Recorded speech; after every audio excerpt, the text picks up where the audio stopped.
in Sterling Heights, and she says that her daughter had a slip and fall at school on one of these icy days, and she wants to know if she has a cause of action or if she can sue the school.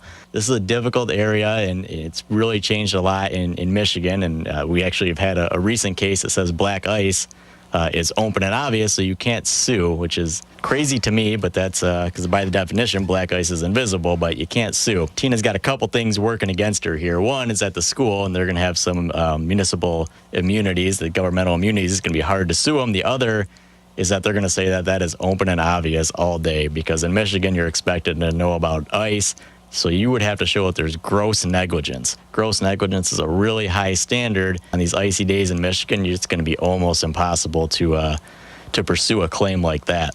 Slip and falls are probably some of the most difficult cases that we have. I do them. Attorney Mark Dundon does them with us as well, and he's quite good at them, and he'll tell you that the best cases, the cases where open and obvious doesn't affect people, are cases where you're living in an apartment. I had a caller this week who called me.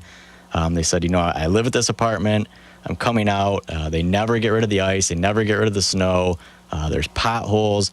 And in this case, there was a problem, a defect in the driveway where she parks, and it's the only way she can get in. So those are cases where you actually get around this open and obvious defense, which is a bar to most people who try to make these claims. So if you're in an apartment, if you're in a rental and you slip and fall, you get around this open and obvious because they have a duty under the lease to protect you. So those are cases where you can actually pursue those claims and actually get money for your damages. So a lot of times people call attorneys and they're real quick to say, oh, no, you slipped and fell. Michigan's almost impossible now. Open and obvious, your case is over. So don't listen to all of that. Always get a second opinion. And if you're in a situation, especially in a situation with an apartment, condo, something like that, where you're renting a rental house, anything like those type of situations, those are ones where you actually can pursue slip and fall accidents. So sounds like Tina is probably out of luck for the slip and fall at the school, but other people always do like she did and give us a call or shoot us an email.